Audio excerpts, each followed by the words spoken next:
शुभ संध्या आप सभी को।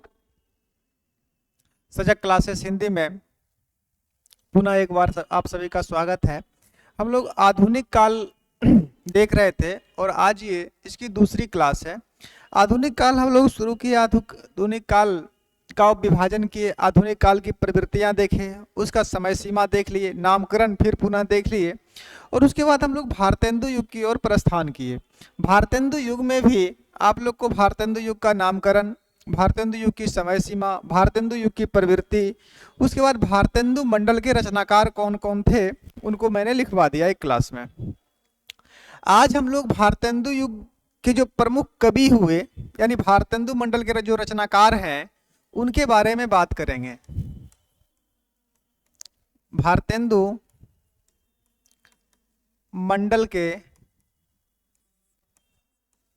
रचनाकार, पहले भी आपको इसके बारे में बताए थे पहली क्लास में कि जब हम भारतेंदु युग पढ़ेंगे अर्थात आधुनिक काल पढ़ेंगे, तो आधुनिक काल के कोई भी रचनाकार हैं, जैसे भारतेंदु मंडल के रचनाकार भारतेंदु हरिश्चंद्र हैं, राधाचरण गोस्वामी है, राधा कृष्ण दास हैं, बद्रीनारायण चौधरी प्रेमघन हैं, इन सभी सबों को देखेंगे। और इन सबों को जब देखना प्रारंभ करेंगे तो इनकी सिर्फ काव्य रचनाएं ही नहीं बल्कि इनकी सभी रचनाओं को देखेंगे। एक कवि को मान लीजिए स्टार्ट किए हम भारतेंदु हरिश्चंद्र के, तो भारतेंदु हरिश्चंद्र के नाटक कौन कौन से हैं, इनके पहले काव्य संग्रह देखेंगे, उसके बाद इनके नाटक कौन कौन से हैं, किन पत्रिकाओं का प्रकाशन करवाया, कौन सा उपन्यास लिखी, कौन सी कहानी लिखी, कौन सा निबंध लिखा, उन सबों का वर्ण विषय भी हम लोग देखेंगे, यानी विस्तार से क्लास की बात करेंगे। तो आज के क्लास में भारतेंदु युग के जो प्रमुख रचनाकार हैं, और इसमें तो सबसे पहले भारतेंदु जी ही हैं, और भारतेंदु जी को एक क्लास में पूर्ण करना नामुमकिन है। एक क्लास अगर लगाएं इनके लिए तो कम से कम ये 3.5-4 घंटे की एक क्लास होगी तो होगी, इसलिए एक क्लास तो नहीं हो पाएगी। इनके ऊपर भारतेंदु जी के ऊपर 2 क्लास हम लोग देखेंगे। तो आज इनके ऊपर पहली क्लास है और भारतेंदु युग की दूसरी क्लास है और भारतेंदु हरिश्चंद्र को आज देखते हैं। सबसे पहले बात करते हैं भारतेंदु मंडल के रचनाकार और भारतेंदु युग के प्रमुख कवि। भारतेंदु युग के रचनाकार, और भारतेंदु युग के रचनाकार में सबसे पहले आज हम लोग बात करते हैं भारतेंदु हरिश्चंद्र की ही। आज सबसे पहले किनकी बात करेंगे? भारतेंदु हरिश्चंद्र की।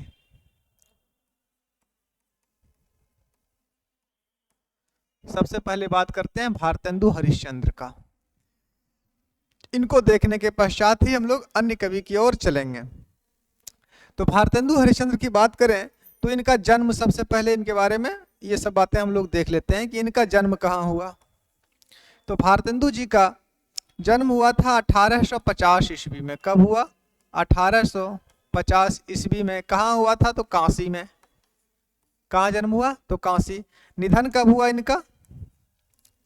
निधन अगर बात करें तो 1885 ईस्वी में। कब हुआ? 1885 ईस्वी में जन्म निधन। पिताजी का नाम क्या था? पिता का नाम, इनके पिताजी का मूल नाम था गोपाल चंद। पिताजी का मूल नाम क्या था? गोपाल चंद्र। गोपाल चंद हालांकि गिरधर दास के नाम से रचना किया करते थे, ये भी एक कवि थे और इनकी रचनाएं गिरधर दास के नाम से उपलब्ध है। गिरधर दास के नाम से रचना करते थे, ये हो गई। इनके पिताजी का नाम गोपाल चंद और ये गिरधर दास के नाम से रचना किया करते थे। ठीक है। अगर माता की बात करें कि इनकी माता का क्या नाम था, तो इनकी माता का नाम था पार्वती देवी। माता का नाम क्या था? तो पार्वती देवी। पत्नी का नाम क्या था? पत्नी का नाम था मन्ना देवी। मन्ना देवी। भारतेंदु हरिश्चंद्र, जन्म 1850 ईस्वी, निधन 1885 ईस्वी। पिता का नाम गोपाल चंद, ये गिरधर दास के नाम से रचना किया करते थे। माता का नाम पार्वती देवी और पत्नी का नाम मन्ना देवी। ठीक है। इनकी एक पुत्री थी जिसका नाम था विद्यावती, और उन्होंने विद्यावती पर एक नाटक भी लिखा था। चलिए, विद्यावती पर काव्य भी लिखा था। और पुत्री, इनकी पुत्री का नाम क्या था? पुत्री का नाम था विद्यावती। पुत्री का नाम क्या था? विद्यावती। इनकी प्रेमिकाएं भी थी, और इन्होंने अपनी प्रेमिकाओं के नाम पर कई काव्य भी लिखे हैं। ठीक है, तो इनकी प्रेमिकाओं का नाम भी लिख सकते हैं। प्रेमिका नहीं, प्रेमिकाएं अनेक थी, जिसमें से मुझे जो याद है मैं लिखा देता हूं। माधुरी, एक प्रेमिका का नाम माधुरी। मल्लिका,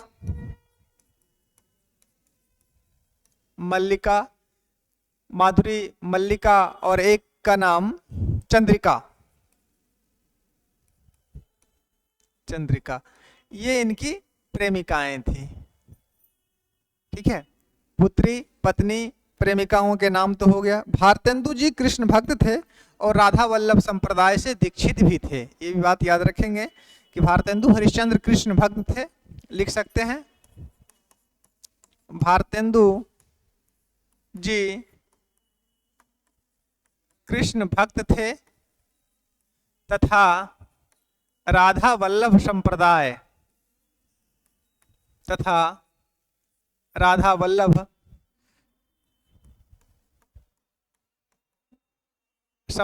से दीक्षित थे। राधा वल्लभ संप्रदाय से दीक्षित थे, अर्थात इन्होंने इसकी दीक्षा राधा वल्लभ संप्रदाय के दीक्षित नहीं, राधा वल्लभ संप्रदाय के अनुयायी लिख सकते हैं, ज्यादा स्पष्ट रहेगा। भारतेंदु जी कृष्ण भक्त थे तथा राधा वल्लभ संप्रदाय के अनुयायी थे, यानी कि ये राधा वल्लभ संप्रदाय को मानने वाले भी थे, अनुयायी थे। तो ये इनके बारे में हो गई इनका परिचय के पश्चात अब इनकी हम रचनाओं को देखते हैं, और इनकी रचनाओं को अनेक भागों में बांटते हैं। रचनाएं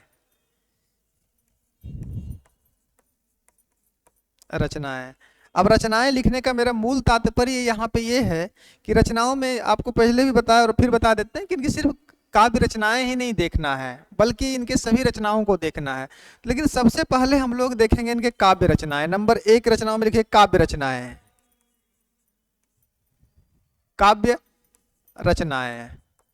नंबर 1 में काव्य रचनाएं। चलिए, इसका नाम आप लोग अब लिखते चलिए। अगर यहां तक किसी का छूट चुका है तो एक बार देख लीजिए। आज की जो क्लास है वो आज भारतेंदु युग यानी आधुनिक काल की ये दूसरी क्लास है। भारतेंदु युग हम लोग शुरू कर चुके थे। पहली क्लास में भारतेंदु युग का नामकरण, समय सीमा और भारतेंदु मंडल के कवि देख चुके थे, और आज की क्लास में भारतेंदु युग के प्रमुख रचनाकार को देखेंगे। और इसमें सबसे पहले मैंने भारतेंदु हरिश्चंद्र से शुरुआत की है। भारतेंदु हरिश्चंद्र का जन्म, निधन, पिता, माता, पत्नी, प्रेमिका, पुत्री, सबका नाम हम लोग देख चुके हैं। भारतेंदु जी कृष्ण भक्त थे तथा राधा वल्लभ संप्रदाय से दीक्षित भी थे। अब इनकी काव्य रचनाओं को देखते हैं। तो इनकी पहली काव्य रचना है प्रेम मल्लिका। पहली काव्य रचना कौन सी है? प्रेम मल्लिका। नंबर 1 लिखिए, प्रेम मालिका। प्रेम मालिका का प्रकाशन वर्ष कब है? 1871 ईस्वी। प्रेम मालिका 1871 ईस्वी। नंबर 2 लिखिए, प्रेम सरोवर 1873 ईस्वी।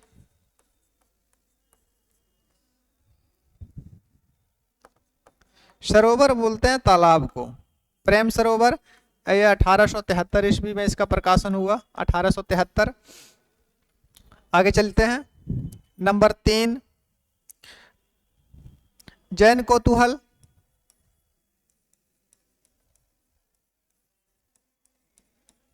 जैन कौतूहल कब लिखी गई थी? 1873 में ये भी आई थी, 1873 ईस्वी। नंबर 4 में लिख लीजिए प्रेम माधवी।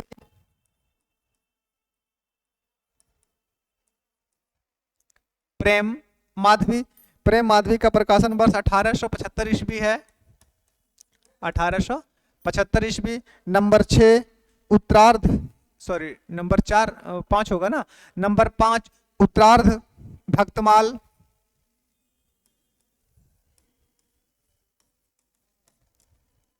उत्तरार्ध भक्तमाल। उत्तरार्ध भक्तमाल का प्रकाशन कब है? ये 1877 ईस्वी है, 1877 ईस्वी। नंबर 6 की अगर बात करें तो वर्षा विनोद, ये 1880 प्रमुख रचना भी है, पूछी भी जाती है। वर्षा विनोद, वर्षा विनोद का प्रकाशन कब हुआ था? ये 1880 ईस्वी में प्रकाशित हुई थी, 1880 ईस्वी। नंबर 7 विनय प्रेम पचासा, विनय प्रेम पचासा। विनय प्रेम पचासा भी 1880 ईस्वी की ही है, 1880 ईस्वी। नंबर 8 विजय वल्लरी, विजन वल्लरी नहीं है, विजय वल्लरी है, विजय वल्लरी।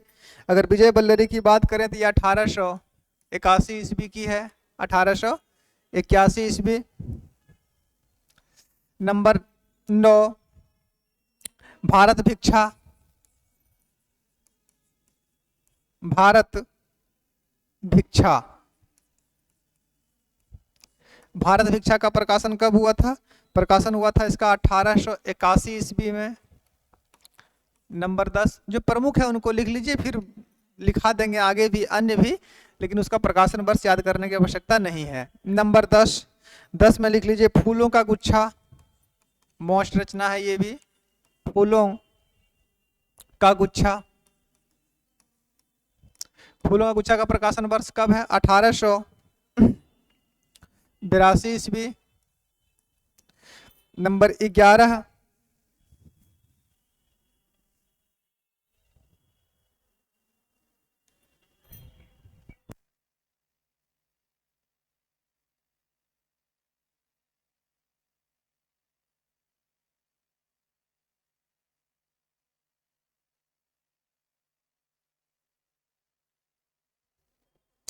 नंबर 11 नंबर 11 की बात करें तो विजयनी विजय वैजयंती, विजयनी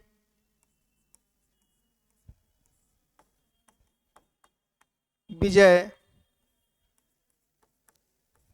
वैजयंती, विजयनी विजय वैजयंती। इसकी बात करें तो ये 1882 ईस्वी की है। नंबर 12 वेणु गीत, वेणु गीति। अगर वेणु गीति की बात करें प्रकाशन वर्ष तो ये 1884 ईस्वी का है। ये इनके प्रमुख काव्य रचनाएं हुए, ये 12 जो हैं भारतेंदु जी के प्रमुख काव्य रचनाएं हुए। कुछ अन्य काव्य रचनाएं भी हैं, उनको भी देख लेते हैं। कुछ अन्य काव्य रचनाएं भी हैं, उनको भी हम लोग देख लेते हैं।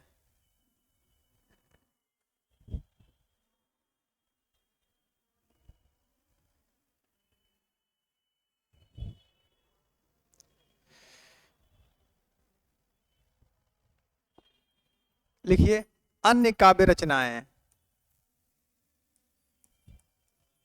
अन्य काव्य रचनाएं। इसमें जो मोस्ट है उसका नाम लिख लीजिए। नंबर 1 लिखिए दशरथ विलाप,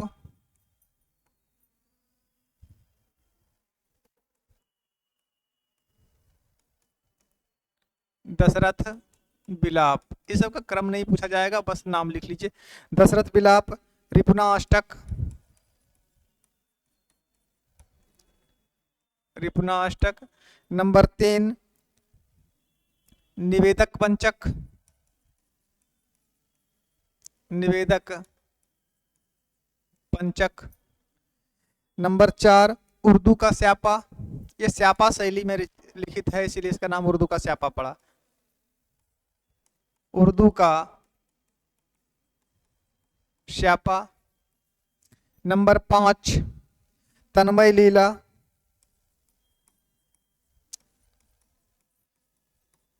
तन्मय लीला। नंबर 6 प्रेम पचासा। नंबर 7 सतसई श्रृंगार।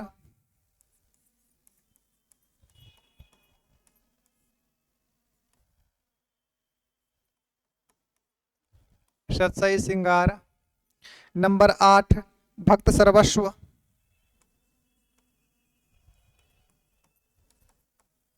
भक्त सर्वस्व। नंबर 9 बकरी विलाप।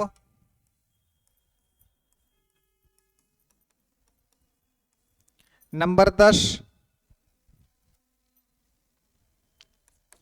बकरी विलाप के बाद प्रातः समीरन।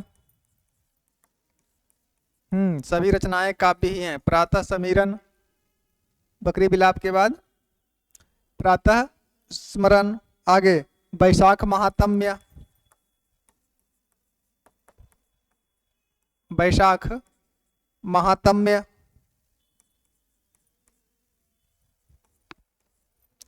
नंबर 12 बंदर सभा।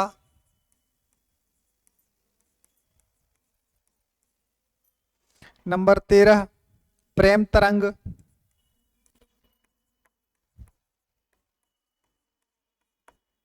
प्रेम तरंग।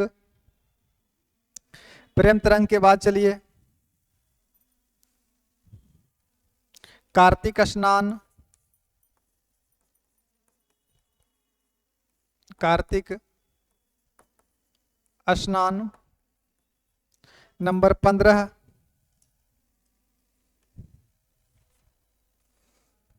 देवी छदम लीला।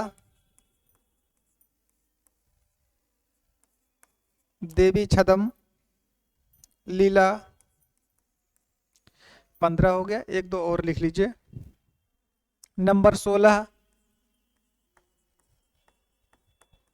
अपवर्ग वंचक, ये भी इनकी एक रचना पूछी जा सकती है। नंबर 17 सुमनोंजलि।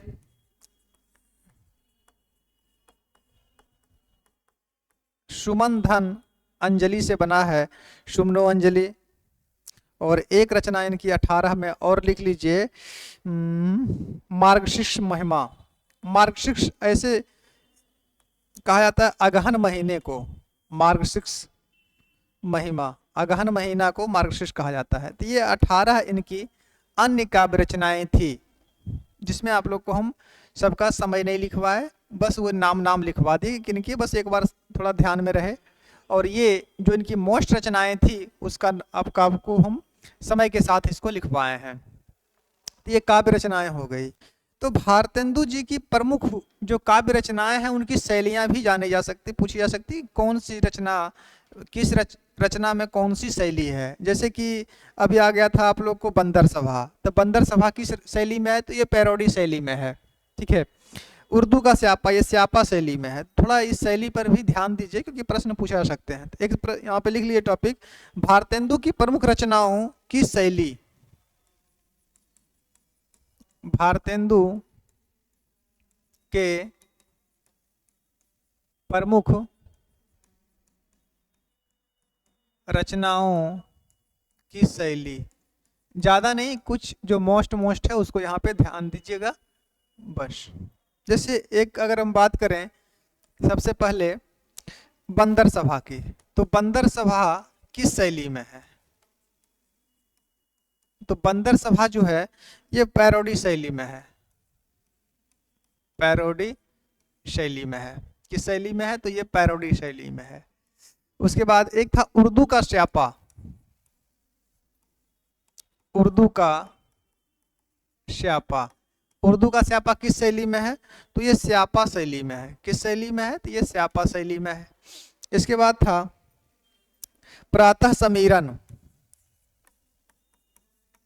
प्रातः समीरन, प्रातः समीरन किस शैली में है, तो प्रातः समीरन प्यार शैली में है।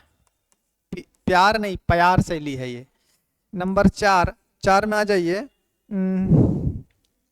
वर्षा विनोद। ये नेट के एग्जाम में पूछी गई है कि वर्षा विनोद या में कौन सी शैली है, या इसी प्रश्न को घुमा दीजिए कि लावनी शैली में इनकी कौन सी रचना है। तो वर्षा विनोद लावनी शैली में है। किस शैली में है ये लावनी शैली में है, लावनी शैली में है।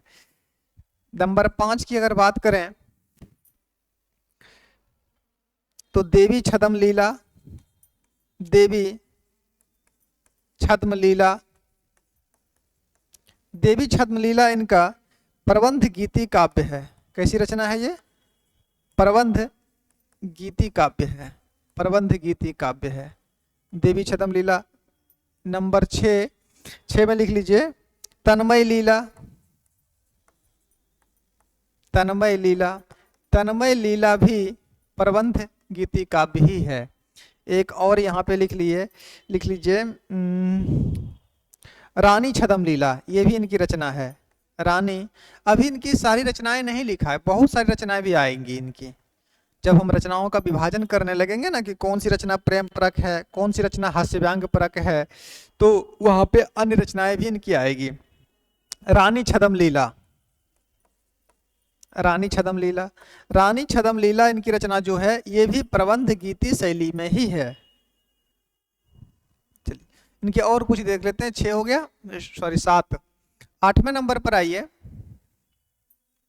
अगर 8वें नंबर की बात करें तो 8वें नंबर पर लिखिए विजयनी विजय वैजयंती, विजयनी विजय वैजयंती, विजयनी विजय वैजयंती, विजयनी विजय वैजयंती जो है वो निबंध काव्य शैली में है। किसमें है, तो ये निबंध काव्य शैली में, निबंध काव्य शैली में लिखा गया है विजयनी विजय वैजयंती। 9 नंबर पर आ जाइए समधिन मधुमास, समधिन मधुमास, समधिन मधुमास किस शैली में है, समधिन मधुमास गाली शैली में है, गाली शैली। समधिन मधुमास किस शैली में रचित है, तो ये गाली शैली में रचित है। इसके बाद एक और लिख लीजिए, 9 हो गया ना, तो एक और पूरा ही देते हैं किसी कहीं से। हिंदी भाषा, इनकी एक रचना और भी है काव्य में, हिंदी भाषा। हिंदी भाषा भी निबंध काव्य शैली में है, हिंदी भाषा भी निबंध काव्य शैली में है। तो ये इनकी रचनाओं, प्रमुख रचनाओं की शैलियां हो गई, और जिसमें आप लोग को हम लगभग 10 करा दिए। बंदर सभा पैरोडी शैली, उर्दू का स्यापा स्यापा शैली, प्रातः स्मरण प्यार शैली, वर्षा विनोद मोस्ट रचना भी है इनकी लावनी शैली, देवी छद्म लीला प्रबंध गीति काव्य है, तन्मय लीला प्रबंध गीति काव्य है, रानी छद्म लीला ये भी प्रबंध गीति काव्य है, विजयनी विजय वैजयंती ये निबंध काव्य शैली में है, समधिन मधुमास गाली शैली में है, हिंदी भाषा निबंध काव्य शैली में है। एक है नए जमाने की मुकरी, तो नए जमाने की मुकरी तो मुकरी शैली में ही रचित है ना, महत्वपूर्ण है वो भी। ठीक है,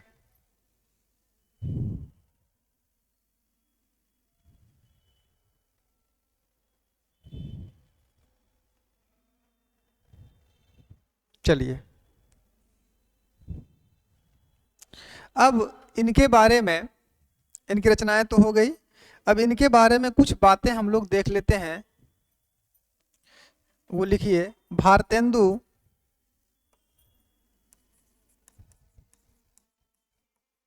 भारतेंदु के काव्य रचना के संबंध में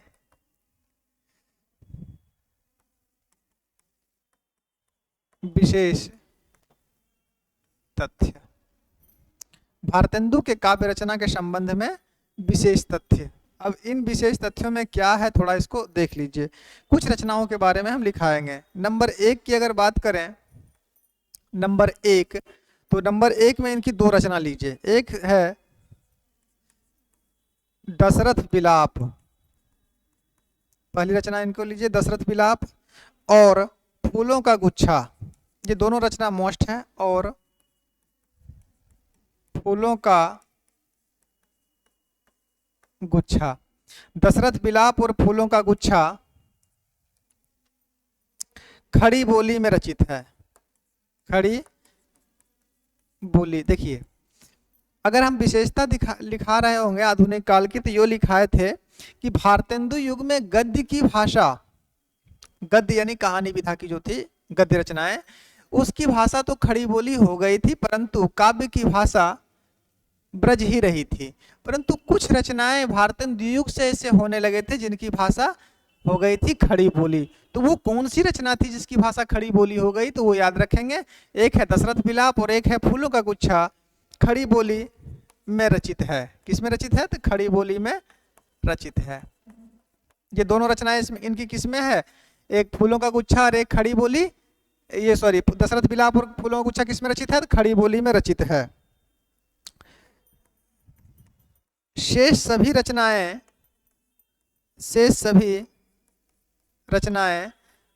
ब्रज भाषा में है। शेष सभी रचनाएं किस भाषा में है, तो ब्रज भाषा में है। शेष सभी रचनाएं ब्रज भाषा में है। आई बात समझ में।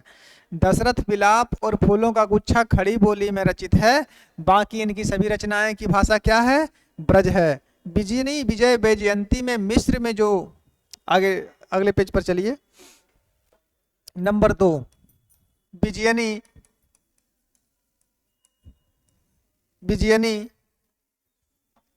विजय वैजयंती,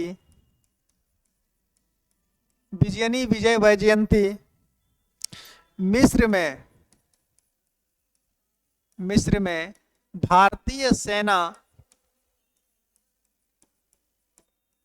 विजयनी विजय वैजयंती मिस्र में भारतीय सेना की विजय के, भारतीय सेना की विजय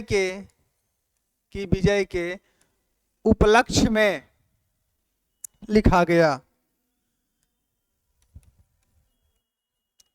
उपलक्ष्य में लिखा गया। ये बातें हो गई विजयनी विजय वैजयंती के बारे में। रिपुना अष्टक, इनकी महत्वपूर्ण रचना ये भी है, रिपुना अष्टक। रिपुना अष्टक प्रकाशन वर्ष क्या था रिपुना अष्टक का, मेरे ख्याल से 1884 ईस्वी की रचना थी। रिपुना अष्टक राजभक्ति से संबंधित है। रिपुना अष्टक राजभक्ति से संबंधित है। और कुछ महत्वपूर्ण रचनाओं के बारे में भी देखते हैं, इतना लिखिए। रिपुना अष्टक राजभक्ति से संबंधित है। नेक्स्ट,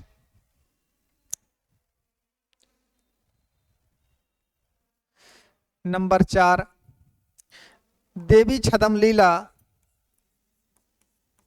देवी छदम लीला तथा तन्मय लीला। देवी छदम लीला तथा तन्मय लीला कृष्ण के विभिन्न कृष्ण के विभिन्न रूपों, देवी छदम लीला तथा तन्मय लीला कृष्ण के विभिन्न रूपों तथा लीलाओं से संबंधित है, तथा लीलाओं से संबंधित है, लीलाओं से संबंधित है। हो गया। अब हम लोग बात करते हैं उत्तर भक्तमाल की। उत्तर भक्तमाल कब की थी, 1877 ईस्वी की है। अंतिम रचना के बारे में थोड़ा सा बता देते हैं इनकी। उत्तर भक्तमाल, उत्तर भक्तमाल 1877 ईस्वी की रचना है। ये उत्तर भक्तमाल में क्या है, उत्तर भक्तमाल में रहीम, रसखान, उत्तर भक्तमाल में रहीम, रसखान आदि कृष्ण भक्त कवि, कृष्ण भक्त कवियों की प्रशंसा की गई है। उत्तर भक्तमाल में रहीम, रसखान आदि कृष्ण भक्त कवियों की प्रशंसा की गई है। कवियों की प्रशंसा की गई है। हो गया।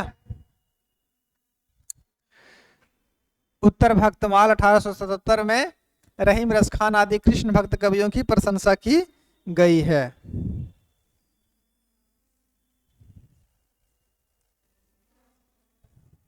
अब हम इनके काव्य रचना को तो देख चुके हैं। अब इनकी काव्य रचनाओं के बाद इनके निबंध की ओर चलते हैं। नाटक हम लोग बाद में देखेंगे इनके।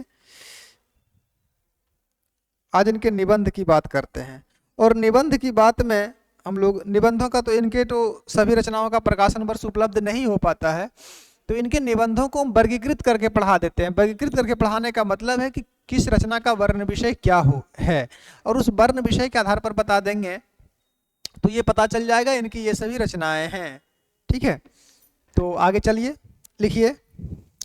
भारतेंदु हरिश्चंद्र के प्रमुख निबंध।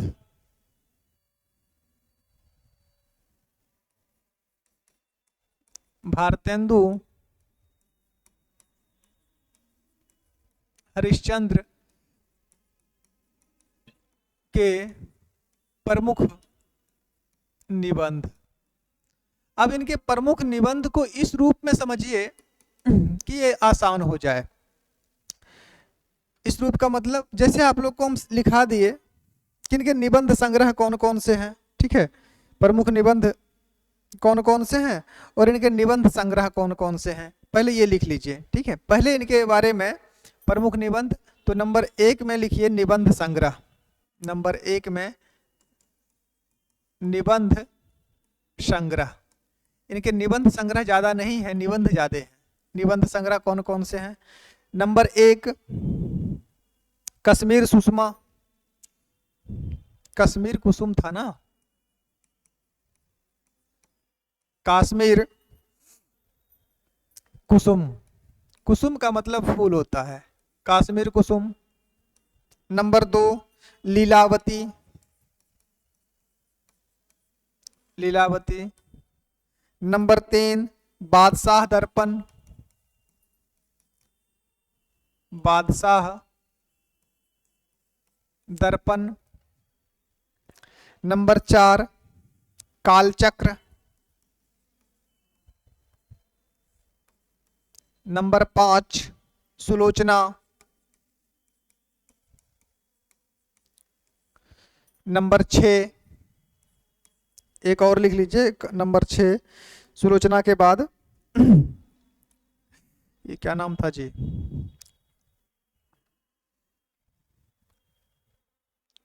उदयपुरोदय। उदय पुरोदय।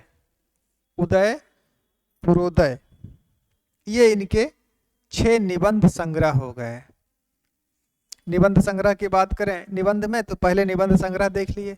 अब निबंध संग्रह के बाद भारतेंदु जी के प्रमुख निबंध देख लीजिए, या ऐसे कीजिए इनके निबंधों का वर्गीकरण कर देते हैं। वर्गीकरण का मतलब ये हुआ, नंबर 1 से लिखते हैं इतिहास संबंधी निबंध। निबंध संग्रह तो ये हो गए इनके, ये निबंध संग्रह है, मतलब इनमें अनेक निबंध हैं। संग्रह समझ रहे हैं ना, जैसे कहानी था, कहानी संग्रह था, तो कहानियां अलग चीज है और कहानी संग्रह अलग चीज है।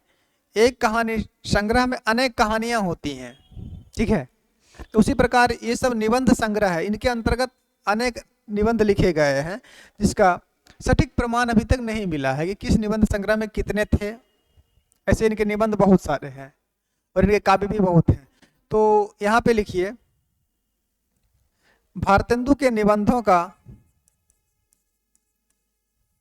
भारतेंदु के निबंधों का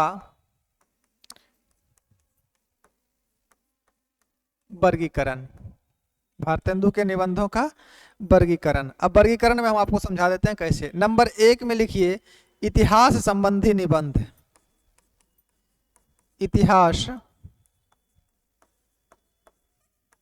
संबंधी निबंध मतलब इनका कौन कौन सा निबंध इतिहास से संबंधित है। इतिहास संबंधी निबंध का मतलब हुआ कि इनके कौन कौन से, भारतेंदु हरिश्चंद्र जी के कौन कौन से निबंध जो हैं वो इतिहास से संबंधित है, जिसका वर्ण विषय इतिहास है। नंबर 1 कालचक्र, कालचक्र निबंध संग्रह भी है और निबंध भी है।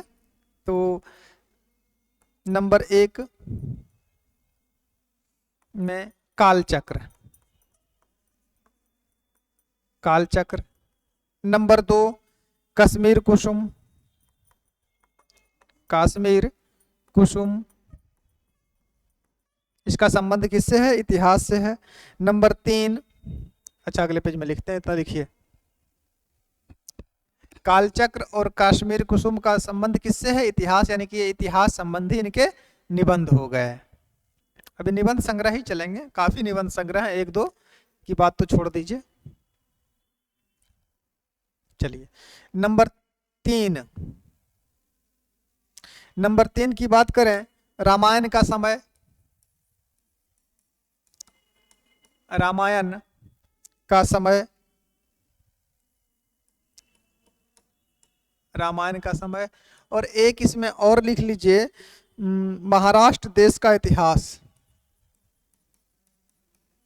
महाराष्ट्र देश का इतिहास, ये भी इनका निबंध है, महाराष्ट्र देश का इतिहास। इन 4 निबंधों का संबंध किससे है? इतिहास से है। नंबर 2 धर्म से संबंधित निबंध। देखिए पहले, सबसे पहले किसको देखिए? इतिहास संबंधी निबंध। नंबर 2 में लिखिए धर्म से संबंधित निबंध, धर्म से संबंधित निबंध। अब धर्म से संबंधित निबंध कौन कौन सा है, इनको थोड़ा सा देखते हैं। धर्म से संबंधित निबंध में लिखिए वैष्णव सर्वस्व, नंबर 1 वैष्णव सर्वस्व। नंबर 3 तदीय सर्वस्व, तदीय सर्वस्व। देखिए तदीय समाज की स्थापना भारतेंदु हरिश्चंद्र ने ही की थी 1871 ईस्वी में, याद है ना ये? ऐसे इनके बारे में और बात हम लिखाएंगे, इनके सभी रचनाओं के बाद इनके बारे में कुछ विशेष उपलब्धि जब लिखाने लगेंगे तो वहाँ लिखा देंगे। ऐसे ही इतना याद रखें कि तदीय समाज, तदीय समाज की स्थापना इन्होंने कब किया था? 1871 ईस्वी में। इतना आप लोग कम से कम याद रखेंगे। तो तदीय सर्वस्व, वैष्णव सर्वस्व का संबंध किससे है? धर्म से है। कार्तिक कृत्य, नंबर 3 कार्तिक कृत्य। नंबर 4 मार्गशीर्ष महिमा, मार्गशीर्ष बताए थे अभी कि अगहन को बोलते हैं मार्गशीर्ष महिमा। नंबर 5 हिंदी कुरान शरीफ, हिंदी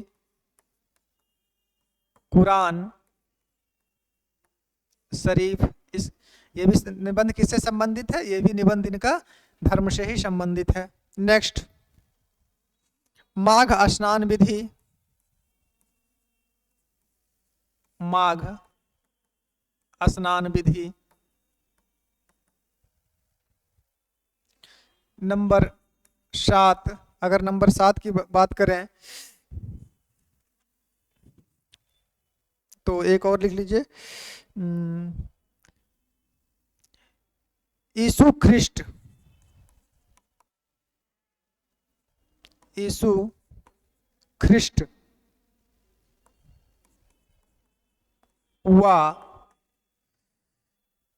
ईश कृष्ण, ईश कृष्ण। ये 7 निबंध जो हैं इनके किससे संबंधित हैं? ये धर्म से संबंधित हैं।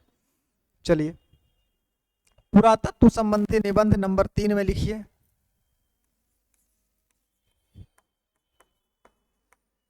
पुरातत्व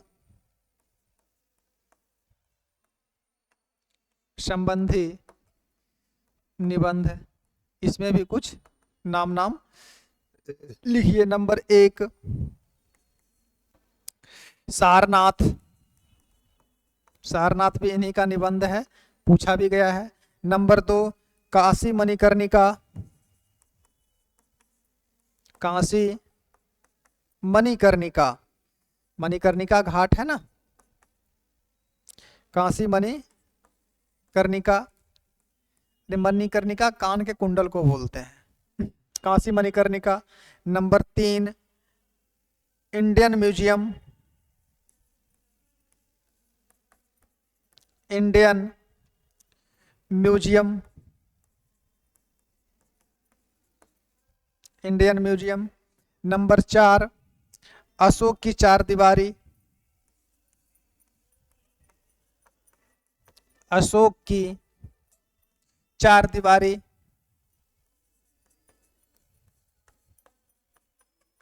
अशोक की चार दीवारी। नंबर 5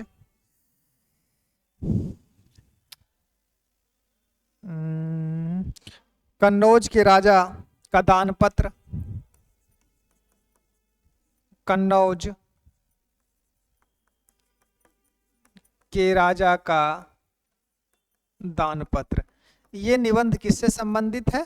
तो ये सभी निबंध पुरातत्व से संबंधित है। इतना हो गया, 3 नंबर तक पुरातत्व से संबंधित। अब आगे चलते हैं,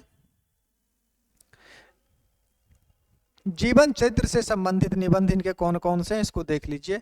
नंबर 3 हो गया। नंबर 4 जीवन चरित्र से संबंधित निबंध, जीवन चरित्र, जीवन चरित्र,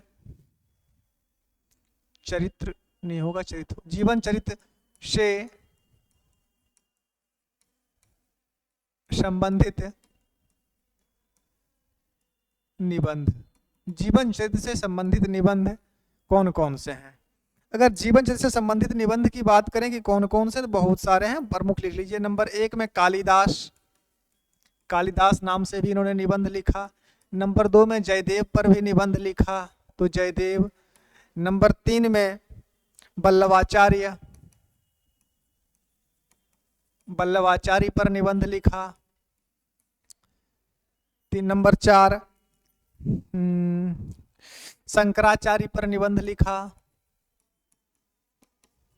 शंकराचार्य। नंबर 5 सुकरात पर लिखे,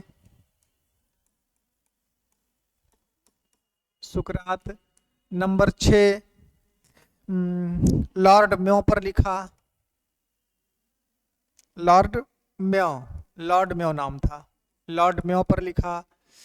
नंबर 7 एक और लिख लीजिए, इमाम हुसैन पर भी लिखा था, ये पूछी जा सकती है, इमाम हुसैन, इमाम हुसैन पर भी इन्होंने निबंध लिखा।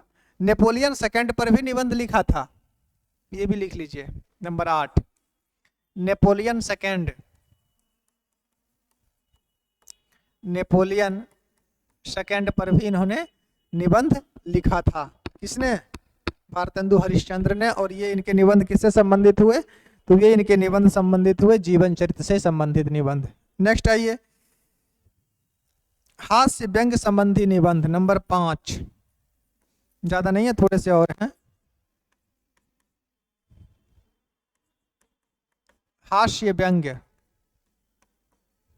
से संबंधित निबंध, हास्य व्यंग से संबंधित निबंध। अगर हास्य व्यंग से संबंधित निबंध की बात करें तो इसमें कौन कौन आएंगे, कौन कौन से निबंध इनके इसमें आ जाएंगे? चलिए, स्त्री सेवा पद्धति, स्त्री सेवा पद्धति। नंबर 2 मुशायरा, प्रमुख निबंध है इनका, मुशायरा। नंबर 3 पांचवा पैगंबर, पांचवा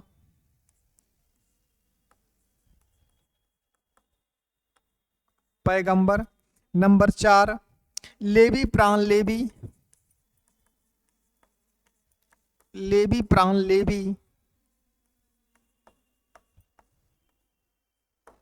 नंबर 5 कानून, ताजीरात, कानून ताजीरात सोहर। कानून ताजीरात सोहर जो है इनका, वो निबंध भी किससे संबंधित है? तो वो निबंध भी हास्य व्यंग से संबंधित है। एक निबंध इनका और लिख लीजिए, वो है एक अद्भुत अपूर्व स्वप्न। ये पूछा भी गया है। एक अद्भुत अपूर्व स्वप्न, एक अद्भुत अपूर्व स्वप्न। ये 5 निबंध 6 निबंध जो हैं किससे संबंधित हैं? तो ये 5-6 निबंध हास्य व्यंग से संबंधित हैं। लिखिए इतना। आज निबंध को खत्म कर लेते हैं, फिर हम लोग कल से बात करेंगे इनके नाटक को। नाटक तो इनके 2 हैं, एक अनुदित हैं और एक मौलिक हैं। तो अनुदित और मौलिक और सभी नाटकों का वर्ण विषय, क्योंकि नाटक, कहानी, उपन्यास सबके तो जन्मदाता ही माने जाते हैं। तो इनका, क्योंकि इसी युग से प्रारंभ होता है, तो इनके बारे में प्रश्न आना स्वाभाविक है। और तो इनकी किस रचना से पूछ दे, इसकी कोई ठौर ठिकाना नहीं है, इसलिए इनकी कोई रचना छोड़नी नहीं है, सभी पढ़ लेता है। तो हास्य व्यंग से संबंधित निबंध हो गया नंबर 5 में। चलिए आगे नंबर 6 की बात करें।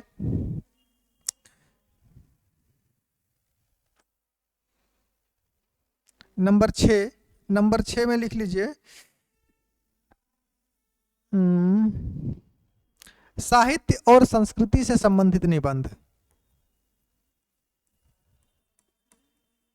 साहित्य और संस्कृति से संबंधित निबंध। साहित्य और संस्कृति से संबंधित निबंध कौन कौन से हैं, इनको थोड़ा सा देख लेते हैं। साहित्य और संस्कृति से संबंधित निबंध की अगर बात करें तो इसमें लिख लीजिए, ज्यादा नहीं। पहला लिखिए भारतवर्ष। भारतवर्ष की उन्नति कैसे हो सकती है? भारतवर्ष की उन्नति कैसे हो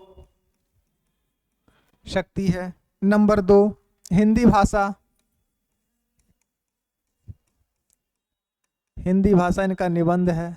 नंबर 3 जातीय संगीत। जातीय संगीत। और एक और लिख लीजिए ग्रीष्म ऋतु। ग्रीष्म ऋतु। ये 4 निबंध किससे संबंधित है? साहित्य और संस्कृति से संबंधित है। तो 6 नंबर तक तो हम लोग पहुंच गए। और एक अंतिम लिख लीजिए इनका, जो यात्रा शैली में लिखित है, यानी यात्रा वृत्तांत के रूप में है।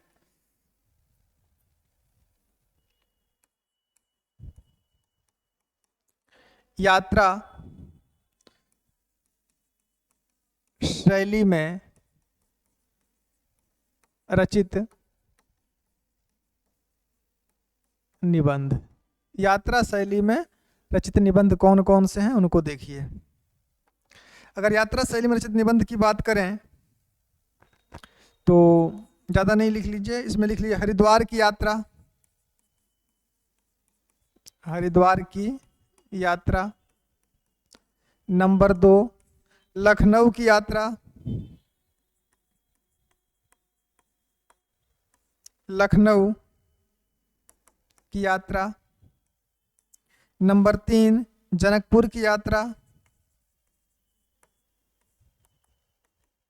नंबर 4 बैद्यनाथ की यात्रा। बैद्यनाथ की यात्रा। नंबर 5 सरयू पार की यात्रा। सरयू पार की यात्रा। इतना निबंध जो है किससे संबंधित है? ये निबंध से संबंधित है ऋतुपार्ज शैली में, सॉरी यात्रा शैली में। रिपोतार्ज शैली याद आ गया तो लिख ही लीजिए। नंबर 8 में लिखिए रिपोतार्ज शैली में रचित निबंध। इसमें 2 लिखिए, याद रखिएगा। रिपोतार्ज शैली में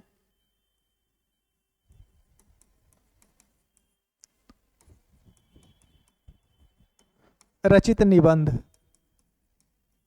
रिपोर्टाज शैली में रचित निबंध। नंबर 1 याद रखेंगे, इसमें कम से कम आप लोग एक जरूर याद रखिए और महत्वपूर्ण है ये, दिल्ली दरबार दर्पण, दिल्ली दरबार दर्पण, दिल्ली दरबार दर्पण, ये इसमें याद रखेंगे आप लोग।